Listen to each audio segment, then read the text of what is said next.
It is a trivia episode, which means TJ's laughing, I'm groaning. This is You Killed It. I'm John Shidley Hill. And I am Sheldon Alexander. And this is You Killed It, the podcast, talking about the challenge. Like I said off the top, it's a trivia episode. Always love the trivia episodes, although they do make me despair for humanity because of how dumb these cast members are. Yes, episode 237 of the You Killed It podcast, recapping episode 11 of the challenge, Ride or Dies. And yeah, it's a trivia episode of the season, which is not only TJ's favorite episode, but a favorite episode of us here on the You Killed It pod. And yeah, I mean, this was really pathetic. It was a really pathetic showing in the trivia world, I'll say, because this wasn't like normally trivia, you'll get some geography, you'll get some like other random, just like historical facts. This was just like basic pop culture stuff that you would think that maybe we'll get there. We'll get there. But I'll say this off the top. Maybe just because, you know, the contenders are younger or skew younger now, right? Like they're a lot younger. No, I'm trying to shoot them some bail here and give maybe some reasons as to why. I don't know. But yeah, not a good showing. We'll say that much. Comments though. Comments. I know you got comments. I do have a comment. Greg Holcomb, friend of the show, has a deep dive. Speaking of pop culture, he says Puss in Boots isn't the first time the challenge did a movie tie-in on that scale. Okay.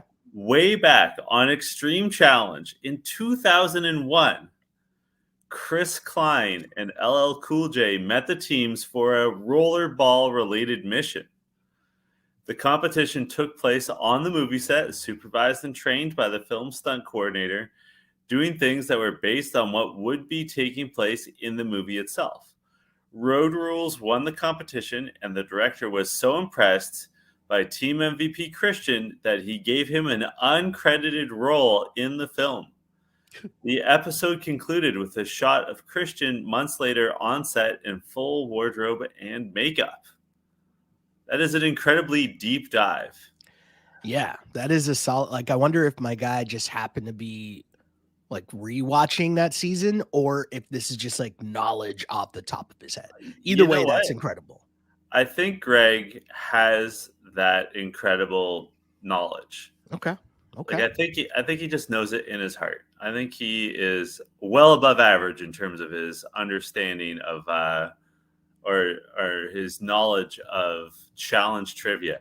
I've never seen Extreme Challenge from 2001. I feel like I saw it when it came out. Like, I feel like I would sometimes catch it on like Saturday morning TV. Okay. Fair enough. I mean, I seem to remember Road Rules was on like Saturday afternoons sometimes. See, your memory's way better at that stuff than mine. I don't remember at all. Like, literally at all. What was the first season of the challenge that you recall watching? Oh, I mean, my dude, my brain is so filled with complete mush of like sports, just random knowledge that you shouldn't really know or care about, that when you're asking me stuff about like 2001, I got nothing, man. Too much. There's too much like packed into my brain that shouldn't be there. Sheldon, my advice is don't put anything in your brain. Just keep it blank. That's my policy. It's fair. That's fair. Last week on the pod, in one of our random, I guess, sidebars, I asked, do people watch this show with their significant other and comment on the attractiveness of the people on the show? Got a message from longtime listener Jade, who says, to answer your question from the pod, I do watch the challenge with my husband, and we definitely talk about who we find attractive on the cast. He's well aware that I have a crush on Devin. Yeah, Devin got a lot of love from that. I'm scrolling back because we had another comment about Devin. but Mhm. Devin got a lot of love. And like I'm gonna put this out here. As much as I love Devin, I Yeah. don't think he's the most attractive man in the house. Oh, okay. I mean, just purely physically. Like, if we're just talking about like raw physical presence, Mhm. for me, I think Horacio, for example, is more attractive. You know, Okay. I could Fessy's not my type, but like I can see the appeal. You know, like I know that like he would do it for some people. Sorry, I was going to say, Stevel says he got into it as well. He says, to answer your question, my wife and her wife refuse to watch this show with me. They think they lose IQ points if I am watching it near them. But then he added that as a bi man, he has to say that Devin is his main eye candy. And again, I think for me, Devin's personality is like what makes him attractive. Like I think he's above average in looks, but like his personality bridges that gap. Like Okay. I just think that there's like I don't know better specimens among the men. Yeah. I just got to say this season though, like the dynamic, especially where we are right now in this season, when you're going from like Amber, Mariah, Nerese, I'm just like, oh my, like I have to catch myself at certain points. I'm like, oh, okay, cool, right? And like, Yep. you know, of course, we talk about the show being equal opportunity. Like they've added in Chauncey, Fessy's become a bigger part of the show. Nelly T keeps coming back with different hairstyles each and every year. If that's your swag, cool, right? Bananas doing it for the OGs. Like, I get where they're coming from here, right? And like Nani's still holding it down. Season's strong, right? So You it know is what? a very beautiful cast. Someone recently referred to Chauncey online. I'm sorry if it was someone that added me and I forgot, but someone recently called Chauncey Michael C. Jordan. And since then, I can't not see it. That's pretty good. And That's pretty good. so I think that's my final answer. Among the men, I think Chauncey's the most attractive. As much as he is mayonnaise spread on toast when it comes to his personality, I think that he is a very attractive man. Among the women, though, it's tough. It's a super attractive cast. It's It as you is. said, it's distracting, and I got Mhm, distracted in this episode a couple times where I was like, mhm. "Damn, Mariah," and then I'd be like, "Damn, Nerese, damn, Tori." Like I even can't Olivia, lie. who There's been a lot of times where all of a sudden Mariah pops up and in my head just pops up Mia Mariah. I think that every single time Mariah's on screen, I hear that ODB lyric. Yeah. And then I don't know if you saw this, but on the Joe Budden podcast, he had this like background info Oh yeah, we talked about about this on the pod. Yeah. ODB's lyrics Yeah, and we how did he this whole thing on this pod before. did we? How did I? I'm pretty positive like that for some reason this came up. It might have been during one of the All-Star seasons where they're playing music and Right. that led to the whole thing because I think we were talking about ODB and then I looked it up and I read the whole story That's or maybe right. told You people to did. read the story. I that recently came back into my timeline, like the video of Joe Budden reading it out, and it's hilarious. It's one of the best things ever. Oh, Um, Joe Budden. and speaking of podcast love, we got a message from Vicky London on YouTube. And of course, if you're listening to this pod, wherever you're listening to this pod, bless us with the like, bless us with the subscribe, all that fun stuff. Vicky says, absolutely love your podcast for the challenge. Keep it up, please. 5 stars if I could figure out how to do that on YouTube. Merry Christmas to you both. Oh, that's so nice. Merry I Christmas to mean, you too, and yeah, Happy Hanukkah to those celebrating. there's no stars, but just a like. We'll take the like. I'll settle for the like. You know, I see there's hearts now too on YouTube. I didn't know that was a thing, but cool. I just noticed that now. I don't know if that's new or not, but all right. I Appreciate also that. have I also have to say for our YouTube viewers, Sheldon and I logged on to this call and we were wearing identical shirts once again, this time totally by accident. But then we both agreed that we were too cold to not put on hoodies. Correct. So It's a little, it's winter here. It is most definitely winter here, and there's allegedly a storm coming to hit Toronto as we speak. Yeah, I'm not a fan of that at all. Come on now. You know what people were not a fan of? Casey is sad that Kenny has seemingly been eliminated. I say that because of the twist that he is, I guess, chilling in a hotel until she gets eliminated. Did you know that Kenny is Casey's younger brother? She didn't mention it last episode, and I'm glad she reminded us because otherwise I would have forgotten.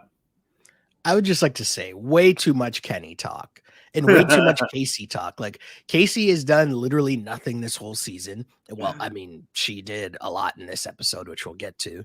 But like way tay much Kenny talk. There's no need to still double down and go back to what Kenny has not done on this season. Because I mean, whatever. Like, yeah. Anyways, let's get to some like real business here. Nerys and Nelly T.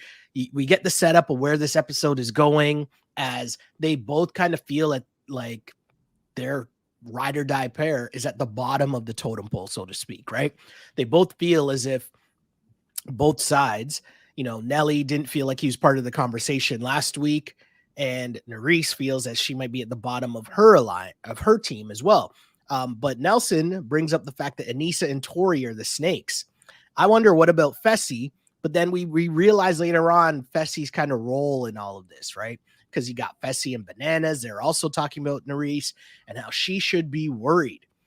Most of these conversations just play the role of setup because I feel like there's a lot of filler in this episode where it could have just went a lot faster. This episode could have been an hour long and it would have been good.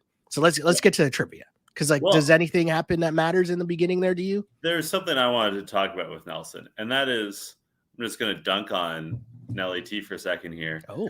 But it shows how one-dimensional he sees the world, right? Like he's thinking like, oh, we're on the same team now, so we are on the same team. And he's trying to work with his teammates. But the show is still ride or die. And everyone else is just focused on protecting themselves and protecting their ride or dies. He's trying to have his team win when there should be two things that are obvious to him. First of all, he's not in the loop because Tori and therefore Aneesa are very angry with Nerys. And like, we don't have to like get into the right or wrong or whys. We'll have an opportunity later in this episode, but they are like, that's the fact of the matter. They are not happy with Jordan and Nerys. Mm-hmm. And that supersedes the game. And even if it doesn't, everyone else is playing across team lines, right? Like Jordan and, Bananas and Mariah are obviously in league. Bananas and Nani, Casey and Nani. Like these are people on opposite teams that are still working together. Devin and Tori are still going to be working in tandem. Like it's still like it's on Nelly for not understanding that the game hasn't actually changed that much. And also, I mean, maybe we have an advantage because we're aware of this twist and that their ride or dies aren't actually being sent home. But like, I think it's obvious that the final's going to still be run in pairs, right? Mm-hmm. So like this team situation is just temporary and you should be making your decisions based on the idea that it's temporary. And Nelson's not doing that. Nelson, like, God bless him, he's trying his best. Like, he's, I think, acting with integrity. He's just like misunderstanding how things are. Like people are, it might not seem fair to him, but people are behaving in predictable ways. He just doesn't have the brain power to predict it, right? Like he's just like not understanding what's happening around him. Yeah, his awareness level, like if this was Madden, his awareness level is super low because even if you go to the end of the episode, like he's talking to Devin of all people about where he feels his place is, which is got to be like one of the worst people for you to talk to in terms of strategy, especially when you're complaining about Tori and Aneesa and who's Tori's partner, right? So like none of what Nelson does makes sense, even though his instincts are correct, right? His instincts and his reasoning is correct. But hey, on the flip side, Nelly T doing some trivia here and doing some work. And let's dive into this, right? Because I wanna give some time here. And yes, I was being facetious with doing some work. I saw your face. I was being facetious because a lot of these questions are super easy, right?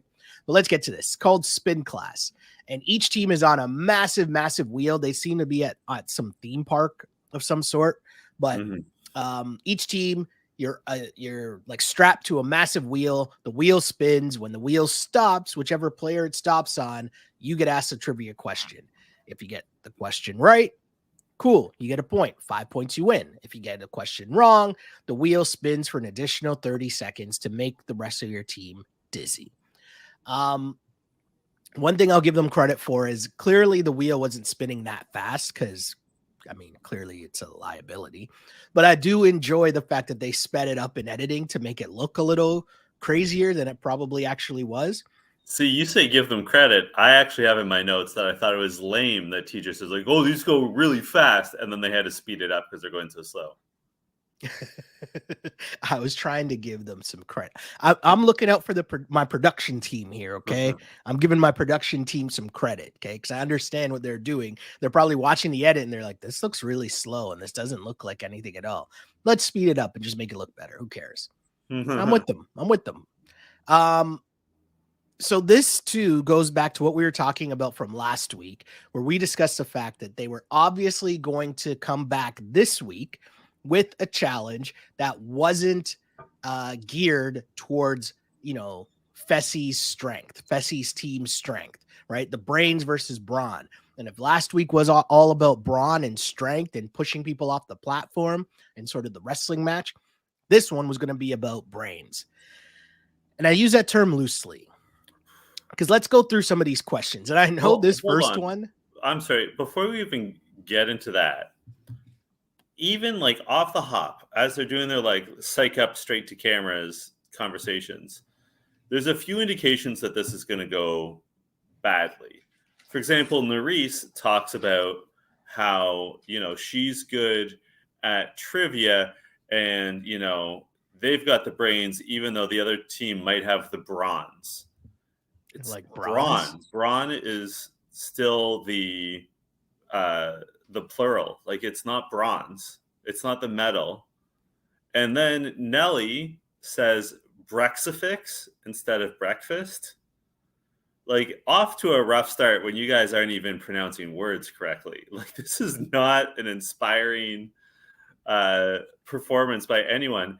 And like just immediately, Amber and Chauncey fucking embarrass themselves. Well, I know you're super salty because I'm assuming that you were super upset right off the bat, as Amber's first question is basically about who is C3PO's robot ride or die. Yeah. And okay. I need to know. Put me in the position of watching this scene with you as this happens. I mean, you mean like what my reaction was, like play by play? Yep. As soon as she takes a pause, I've got to be clear, this isn't even the answer that makes me the most upset. There were a lot to choose from here. But like, as this is happening, I'm taking notes and I'm thinking to myself, should I write down every answer? Should I just keep track of the ones I don't know the answer to? Like, what's the best way to express this for podcast purposes? And then she gets stumped by C3PO and R2D2 and goes, is that like a cartoon or something? And then she says, I've never watched Star Wars. They're too long. First of all, some of the more recent ones are longer, but like the original trilogy, like I think the longest one is maybe an hour 45. Like, they are shorter than most of today's movies. They're at Disney World. Like, Star Wars is so omnipresent. And I know earlier on you were like saying like, oh, maybe they're too young. C3PO and R2D2, they're in every Star Wars movies, right? Like, it is so hard to not know who they are. Okay. No, I listen. Worse, because then Chauncey is asked who the two famous tennis playing Williams sisters from Compton are. Hold on. Let's get the question correct. What's the last name of superstar tennis sisters who hail from Compton? And I'm going to say something here. I'm going to interrupt you here because okay. there's something I feel the need to say here. As a Black person, I am going to say that it is completely and utterly disrespectful and also completely insane that you do not know who the Williams sisters are. As anyone in pop culture, even if I remove that element out of it and not make this a race thing, even though this is a race thing, I'm going to say, even if you remove that element out of it, as difficult as that is for me to do, tennis sisters, even if you just said athlete sisters, right? Like, I don't understand that, especially when you add in the events of the past year with Will Smith at the Oscars, which I'm sure everybody, like, how difficult could it possibly, hold on. The US Open, Serena's like last event, like so much has happened over the last year to bring like even more awareness that even if you didn't know who Serena Williams was before this year, which I find impossible and should be impossible for a Black person, I'm going to be very honest with you. But if you don't know who Serena Williams was the last year, when you add in, you know, all the hoopla surrounding her final US Open, all the hoopla surrounding Will Smith slapping the shit out of Chris Rock at the Oscars and then winning an Oscar for playing the Williams sisters' dad. Like, I don't understand how it's possible that you're Chauncey. That's not an age thing. I'm going to be honest with you. That's just a stupidity thing. It doesn't make any sense to me because it's not even like he got nervous and he was like, oh, I know this one. My guy had no clue. Then when given the opportunity, his excuse was, I don't know any sisters from Compton. I'm from Boston. What? Just shockingly stupid. Yeah. Like, I mean, I'm glad sorry. you brought up We the got to race change him issue. to Michael Z. Jordan. Okay. I'm glad you brought up the race thing because I don't think I should be the one to do that. But you're right. Like, they are arguably the two in the top 5 most famous African Americans in the world, right? Like, it'd be like them, Will Smith, Beyonce, and Barack. Jay-Z. Yeah, Barack. Like, they are on the short list for sure. And to your point, even if you're not a tennis fan, they get name checked in rap songs. They've been in Beyonce's music videos. Like, how do you miss this? And it just leaves me with one question. Between Amber not knowing who R2D2 is and Chauncey not knowing who the Williams sisters are, and I want to be clear, I think it's worse not knowing who Serena and Venus are. Like, I think that's the bigger miss. Yeah. What the fuck do those two talk about? Like, how do they spend their time? What are their conversations like? Because I don't think you can be a sports, like, I'm not even saying sports fan, but you can't have any idea about sports at all and not know who the Williams sisters are. It's such a big miss. Like, it's just stunning, really. I don't know. I'd say, again, I don't even think it's the worst wrong answer that we hear in this one, but this is off to a really bad start. Well, the other part that I really don't get about this is, okay, so you have to eliminate that you don't know anything about sports. You don't really know anything about sports culture or Black culture, because I would say Serena transcends that, even because she's not even just one of the biggest like female athletes. She's just one of the biggest athletes, period, in the world. I just don't understand how it's possible for you to not know that. That's insanity. And you're right. I thought that would be the worst, but we keep going. And, you know, Horacio doesn't know Bonnie and Clyde. He's never heard of it. I get that he's a little young. bit. He's young, right? Yeah. That's one of the age ones. Would you agree with that? Yeah, that's an age one. Like, that's from, like, I know there have been songs named Bonnie and Clyde, but like that's more history, and like the youth aren't into history as much as we were. I think like that one I almost understand. So Bananas gets Thelma and Louise. Nani misses on The Frozen sisters, which I mean, Anna I and don't. Elsa. But we know because Casey says it, they've watched that movie. Yeah. So, like, how do you not know the two main characters of a movie you've watched when your fiance is sort of like jogging your memory and like saying, It's Frozen. I wish we'd rewatch this before we came here. Like, Yeah. well, I thought it was kind of lame. Like some of the questions are way too easy, like Romeo and Juliet. Like, come on. Like that, like I mean, I thought it was pretty terrible that Tori doesn't know who like wrote Goodwill Hunting because like the phrasing of the question, she got that as Ben Affleck. Like, how do you not know that Matt Damon is Ben Affleck's best friend? Like, they've been in the pop culture world for 25 years, almost always as a duo. yeah. And then we get to what I think is the biggest miss. I got shout out to Mariah for spelling animosity correctly. What about no shout out for Nelly for knowing who Mary Kate and Ashley Olsen are? No, because I felt I'm creepy joking. that I didn't feel good that he knew that. That made me feel bad. Okay. But what I think I'm is just gonna the leave worst, that one alone. the worst wrong answer by far is that Casey doesn't know who Adam and Eve are. So Like that is foundational to civilization. I'm not saying that you have to like believe in the Bible. I'm just saying that that is beyond common sense. Like that is a fairy tale myth, a creation story, however you want to view it, that is central to all three of the major like Judeo-Christian religions. Like Fessy says, like, I'm not even Christian and I know this. Adam and Eve are also in the Quran. Like, this is like, it's in Judaism, it's in Islam, it's in Christianity. Like, how do you not know Adam and Eve? Like, that's really, I it mean, blows my mind.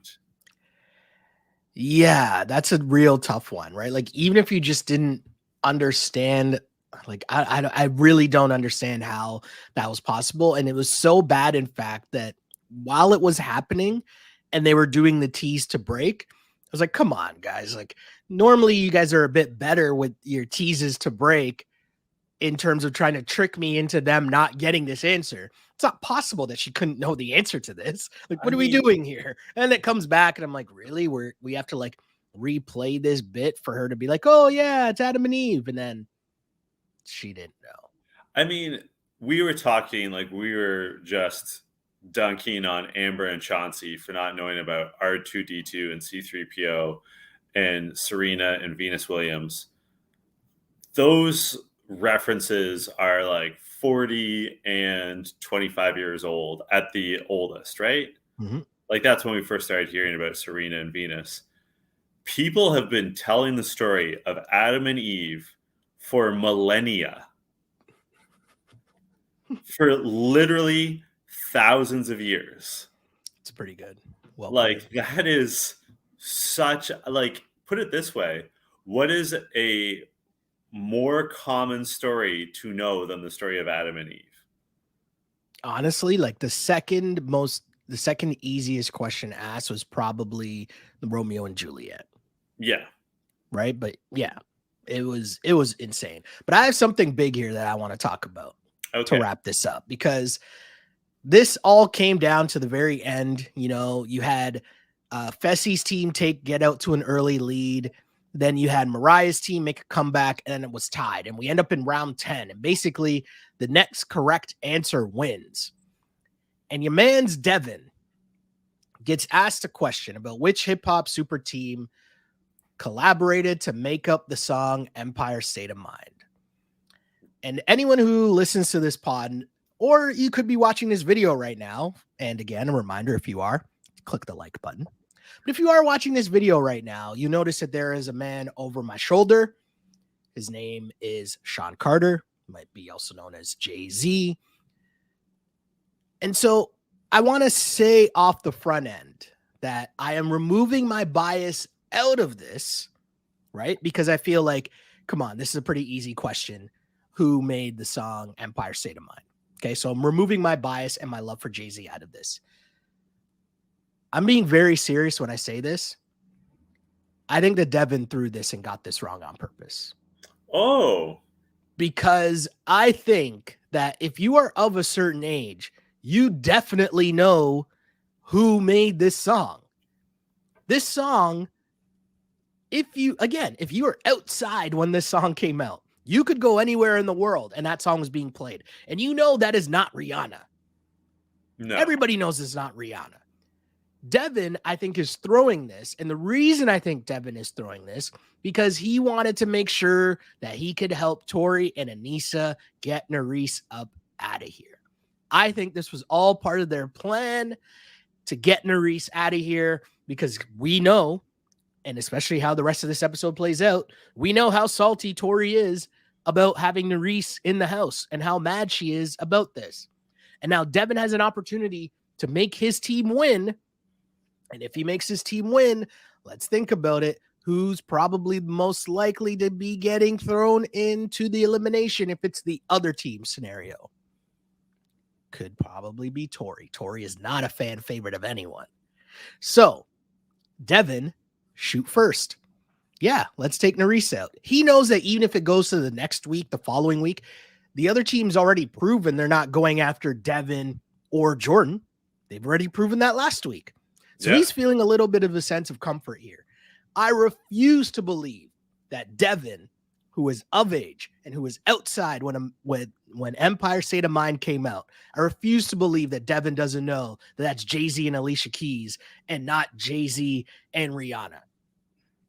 That is my theory. I think he threw it, and I think he proves that he threw it, because at the very end of this episode, magically there's a confessional that pops up when Tori throws Nerese in. Do you remember this? Direct vote. Devin's confessional pops up and he says, oh, Nerese is a direct vote. Why do we think that is? I think it's because she bleeped Jordan. Close quote. Devin was in on this whole thing the whole time, and I think that he threw this challenge on purpose, pretending to not know the difference between Alicia Keys and Rihanna. I refuse to believe that. You could talk me into, I'm trying to think who else on this show right now. You could talk me into not knowing the difference between Alicia Keys and Rihanna. Devin, nah, not falling for that one. Yeah. You know what? I can't argue otherwise. And also Devin's smart. Like, Devin, to me, would have been one of the more likely ones to do well at this. I have some more details though. And then I want to talk about bananas. But first, Adi Pintoff, our foreign correspondent, has some musical information for us. First of all, when they are getting ready for the daily, it's Depeche Mode's People Are People. Okay. And then when we get to the, when they spin, it's Turn Down for What by Lil Jon, which is, I think, a great choice. Darrell, a big, we love Darrell, a favorite of the show. He says, this has to be the easiest trivia challenge questions ever, except for Anissa's last name, which I will allow is the only one I did not get correct. But I have to point something out. A lot of our listeners have been teasing me, have been saying, John, you're wearing a tinfoil hat, you're a conspiracy theorist. There's no way that Johnny Bananas is getting help from production. Let me ask you a question, Sheldon. Is a math question trivia? No. And this is very exciting. I had someone reach out to me who has background information on the challenge. Ooh, I like that. Who has insight into production on the show. They asked to remain anonymous. I like that. But what they told me was that on the season of Rivals, where Bananas and Sarah were working together, when he infamously turned his back on her and took the money and ran, apparently Sarah has maintained that Johnny was getting information about what each competition was going to be, what each challenge was going to be in advance, and that it helped her and Bananas get to the final and win. That production was feeding him that information because they knew that that was like the main storyline of that season, and they knew that it had to build up. Can I say that tracks? Because obviously, if you know that you broker this deal, and I feel like this has been brought up before, where it's like, if you're able to broker a deal with him that he's going to take the money, you're getting the huge payoff at the end of the season. So that makes sense that as a production team that we've seen do some things before that are very interesting, we'll say, right? That's not afraid to take control of the storylines, we'll say. Yeah, that makes a whole lot of sense. That they know that, okay, we'll feed you said information, and if you get to the end, though, you have to promise that you're going to steal the money. It'll be the biggest storyline ever, blah, blah, blah, blah, blah, blah, blah. And that all became true. That's the thing that people talk about the most, that if he already wasn't the challenge GOAT or, the biggest name on the challenge, that definitely propelled him to another level. Totally with you. Yep. And I mean, even if we didn't get this background information, like I said, math isn't trivia. And also, it's very easy to just tell him, hey, 18. Yeah. Right. Whatever I don't remember what the question was or what the answer was, but I'm saying it's very easy to just slip someone a note and be like 27. Yeah. Yep. Or even be subtle about it. I have 118 reasons why you better get this one right. So you guys can call me crazy, but I don't think so. Speaking of paranoia, Nelson. I think you just tried to say all that though to throw us off the scent of your boy Devin just throwing this elimination. I agree with you. You made a compelling case that Devin threw that, and I didn't think that at first. When he got it wrong, I'm like, oh, I'm gonna hear about this from Sheldon. But I like your version of events better, where he purposely did badly. That is better for me. I see how you flipped this. Okay, fair enough. Well played. Well played. Speaking of Devin, Nelson is sitting with him at the bar, and he's complaining to Devin about how much he hates his team. And I loved this scene for a bunch of reasons. First of all, we've already talked about how Nelson has it wrong. But I also thought, I just love that Nelson he's clearly drunk, but in his desperation, he's talking to Devin, who should be the last person he speaks to. Devin is I just love that Nelson never learns his lessons. And also, I love that Devin clearly doesn't give a fuck. He is too busy looking down his straw into his drink. He's so checked out of this conversation. Yeah. It made no sense. And Nelly, poor Nelly. And as Devin said, classic Nelly just imploding. And it's all true. Nelson, on some level, I feel sorry for Nelson because he's just looking for a friend at this point. He's just looking for someone to confide in, someone to listen to him. Poor guy, What I am over completely is Tori trying to pretend that she doesn't want Nurys out because of what happened with Jordan. Yeah. I'm not saying that she shouldn't feel the way that she feels. All I'm saying is own it. Stand on it. Don't pretend. Everyone would understand. If she just came out and said, you know what? I feel super uncomfortable with Nurys around because of what happened, because that's my man, that's my ex, blah, blah, blah. I want her out of here. I'd understand. I wouldn't even shade her for it. But because she's trying to sneak this and tiptoe around as if, no, I don't care. It's not a big deal. And then cast judgment on homegirl saying, well, I wouldn't do this if I wouldn't do this to another woman. Get out of here. What are we talking about right now? You're on a reality show, right? What are you talking about? I think Tori's problem is that she sort of knows that she doesn't have a leg to stand on because, they've been broken up for more than a year. She, famously sort of had her fling with Fessel. And like, I think something that's like hard and also part of growing up is that we all have these conflicting emotions, and like feelings don't have to be sensical, but we feel like we have to justify them. So Ooh, that's she's, the bar. thank you. So she's caught in this. She knows that she doesn't have a leg to stand on, but she still feels the way she feels. Mm-hmm. And like she's not at a place in her life yet where she can say, like, yeah, what I'm feeling contradicts what I've done. Right. Yeah. And like that is a hard thing to admit, but it's also fair and real. Like I totally understand why she is not enjoying seeing this. Like I think that's a totally reasonable feeling. And like I wouldn't want to be in her shoes either. I think it'd be very painful to watch your former fiance move on. And I also think, I mean, she has this conversation with Nerys where she says, you know, like, honestly, I wish you the best of luck. It's just Jordan shouldn't have said all those things that he said to me earlier in the season. And that she's right on. Yep. Like, I think she's absolutely right. Like, if Jordan's ready to move on, that's cool.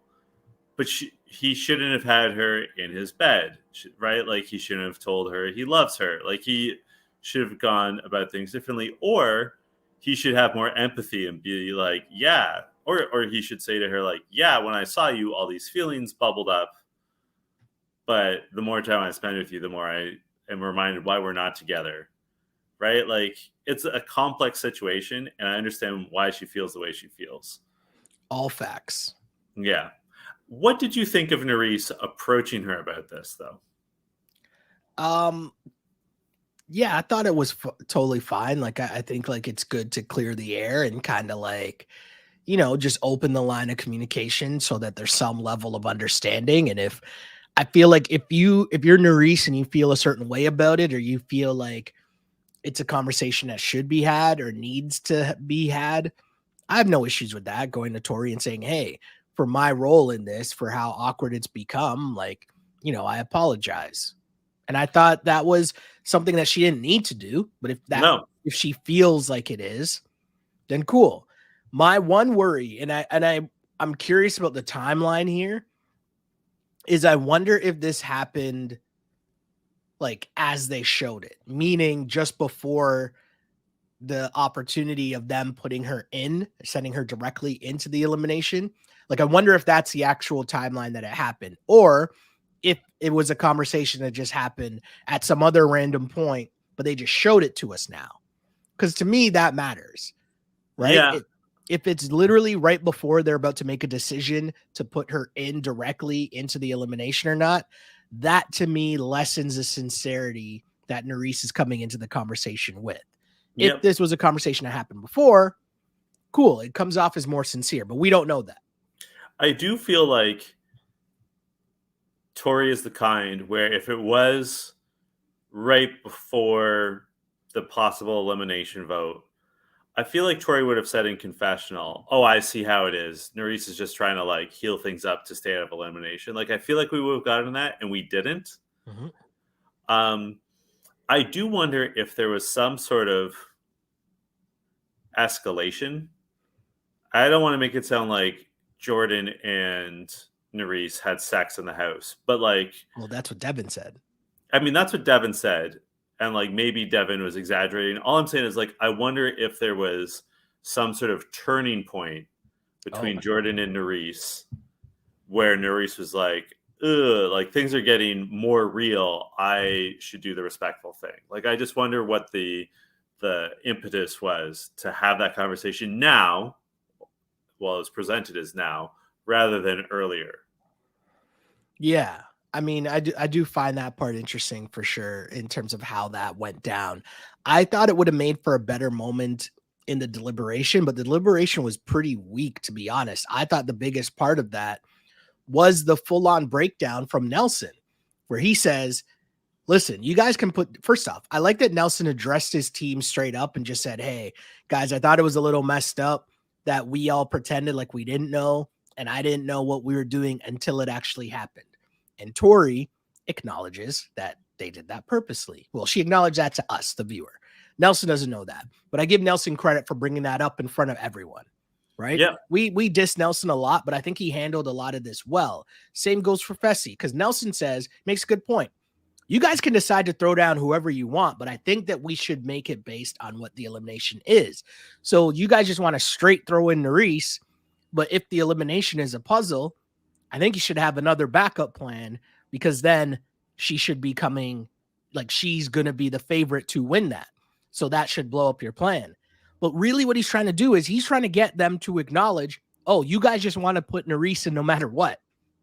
Mm-hmm. And I thought that was a good play. And Fessy agrees and says, if we're talking about weakening the other team, wait a second, why didn't we put in Jordan and Devin last week? Mm-hmm. Which is a great point by Fessy. And I would give him even more credit if he didn't fall for this last week. Like, what? Like, it's so obvious. And again, I'm shouting out Nelson again because Tori says, well, you know, that could be true. And he's like, what do you mean that could be true? That's 100% facts. Yeah. Right? Like, they could, that's what they should have done last week. But, you know, as Nelson and Fessy are pointing out, we saved your ride or dies last year and played your agendas last week and pretended that it was for gameplay reasons. And then now we're trying to say the same thing, but taking out their strongest woman. That makes no sense, but we'll see how this all plays out. Yeah, we'll see how it all plays out. But like, it was just interesting that part of what's going on is that, first of all, we've said it ad nauseum. Nelson should have gotten rid of Fessel much earlier. Like, with friends like him, you don't need enemies. Second of all, it's just like Nelson, as much as I put him down, I think is generally a nice person. Mm-hmm. And it makes him a bit of a pushover. Like, he basically just gets bullied in this scene by Johnny Bananas, who's just louder than him. Like, Johnny isn't necessarily making more sense. He's just louder and like has a dismissive tone. Well, Nelson is right. Yeah, Nelson's right. And Nelson's also, again, Nelson's trying to make this team work. And no one else is, because they have all figured out, oh, we're not going to be in these teams forever. Exactly. So we get to the eliminate. Well, there's a conversation that happens with Mariah. We'll get to it. Yeah. Because Nerys gets thrown automatically into the elimination, right? Yeah. That leaves, obviously, Mariah, Amber, and who's the third person? Who am I forgetting here? Amber, Mariah, and Nany. Sorry. Mariah has had basically, how this all shakes down is that both girls have a deal with Nany. So Nany essentially was never going in. Because if Nany pulled the safe dagger, obviously she's not going in. But if Amber or Mariah pulled the safe dagger, they both made promises that they would save Nany. So Nany was cool in this whole thing. Which to me brings up why I find Amber so annoying. Oh, Amber really annoyed me through this, like the final third of this episode. Because she's so mad she's like, oh, I thought I had a way closer relationship with Mariah. And it's like, but if you're saying that you would have picked Nany as well, how are you then mad at Mariah for doing exactly what you just said you would have done too? And also, missing, again, a very important fact. Who is Mariah romantically involved with in the house? Johnny Bananas. Who is Johnny Bananas ride or die with? Nany. Who is Mariah's ride or die? Fessy. Who does not like Amber. Like, there's right there. There's so many reasons why she's going to pick Nany. Also, just in general, Nany is sort of untouchable because she is arguably the most popular connected person in the house. Yeah. All the veterans like her, but like Casey and Johnny Bananas, who are both very competent players, as boring as Casey is, would go to the fucking mattresses for Nany. Mm-hmm. Like, they're not, like, she essentially has two ride or dies. Yeah. Right? And like when Kenny was in the house, that's her future brother-in-law. Like, I'm not gonna say she's untouchable, but like, you go after Nany, you're gonna have a lot of people coming after you. Like, it's it was the right choice for so many reasons by Mariah. Like, I'm not mad at it at all. Yeah, and Also, I I don't also like Amber. That too, but but I also just think this is part of Amber's thing that she does all the time, where it's I'll pretend to be close with everybody so that when I get thrown in by someone, I can then turn around and be like, wait, I thought we were friends. We talked for like 10 minutes in the house. I thought we were friends. And that's her game every single season, to friend yeah. up everybody. And then when she gets put in, like, oh, but wait, John, I thought we were best friends. I thought we were cool. I thought we had a good relationship. I never did anything to you. It's like, well, you can't really pretend to be friends with everybody in the house because everyone's going to see through it. I got to point out, why would you want to be friends with Amber? She doesn't watch Star Wars, and she's not familiar, apparently, with the Williams sisters. Well played. Well played.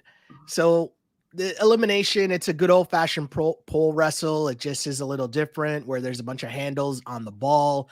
And I got to be honest, as soon as I saw this, I felt bad for Nerys because I don't know if Amber is necessarily just stronger than Nerys, but I think this is one of those eliminations where it's what I like to always say, perfect about the challenge, because you see it and you think that it's just about strength, but it's way more about strategy as well, and body positioning and using your leverage and who's the lowest person and all that stuff, more than just straight strength. And so for that reason, I thought because Amber would have, even if she hadn't done pole wrestle before, which I'm not sure she has, she would have seen it. Yep. So she would be familiar with it and how you go about it. And so, I mean, she won. I don't want to say she won easily, but I felt like, as soon as she won the first go around where Nerys had a chance to win, she just couldn't finish off the job. It was kind of a wrap. You kind of knew it was a wrap. And I will say this, my line of the episode came up in the middle of this. Sure. It was your man's Chauncey, because there's one point where Amber has her arms behind her back holding on to this while Nerys, for some reason, can't pull it away. But this is where we're talking about the angles and all that. And Amber is kind of stretched in an unorthodox position. And Chauncey says in his confessional, oh, yeah, I've seen that pretzel before. Awkward pause, then says, in the bed. And it's like, okay, my dude, like, we got it. Like, with the first line, we understood what you were saying, my dude. You didn't have to add in the bed. Like, we get it, Tips. We get it. Still my line of the episode, though, because it just shows the weird ass relationship between Chauncey and Amber. And as I will jump on this, the Michael Z. Jordan vibes for sure. I have to point something out because it intrigued me. At one point, Jordan leans over to Nelson and says quietly, Nerys has to twist. She has to twist the pole away. Mm-hmm. Why isn't Jordan just shouting that directly? I think he's just trying to show some respect to Tori. I don't think he wants to be outwardly adamantly yelling and cheering for Nerys. Now he wants to be respectful of Tori? Oh, hold on. There's a little bit of a difference between them, on a couch or in the bed where you don't know what is going to be in the episode or what's not going to be in the episode. You can assume, yeah, of course, chances are they're probably most likely going to show you making out with Nerys. Cool. And I get that. But this is a different scenario, right? I kind of understand what he was doing here. I'm not saying that he went about it the right way, but I'm saying I understand in his mind. He's like, okay, well, I don't want to be outwardly yelling and cheering and trying to help Nerys here. I get that. I think, I don't want to speak for Tori here, but I feel confident in saying that she would have been happier if Jordan had cheered for Nerys and helped her out instead of making out with her and possibly having sex with her in the house. If that's the trade on the table, I think Tori would have preferred the other. My line of the episode is, Nerys loses. She's on her way out. And Jordan says, Nerys is heading back to LA, which is weird because I live in LA. And here's the thing, Jordan. A lot of people live in Los Angeles. It's not a crazy coincidence. It's not like he's saying, Oh, she lives in Uphill, Ontario. I live in Uphill, Ontario. Like, it's Los Angeles. There's nearly 4 million people in the city proper. Like, it's not that, and like, you're both in the entertainment industry. Like, this is not actually that shocking a turn of events. Okay. I mean, I'm not mad at Jordan at all. I get what he was doing there. I mean, I do too. It's giving you a stay tuned. And then we've got Amber leaning into her codependence, saying, "Where's my man?" Because she has been away from Chauncey for whole minutes. And she, needs to not talk about important pop culture references with him. Yeah. Yeah. Terrible. Just terrible. Who killed it for you this week, Sheldon? It's a tough one. It's a tough MVP week. I mean, it is a very tough MVP week, but I'm going to give it to Nelly T. Oh, I'm going to say that Nelly T did a really good job in the trivia, which normally he does not do a good job in any of the daily challenges. And he did a good job without Nerys for once, which we have yet to see in a bunch of different seasons. So I'm going to give my man Nelly T here.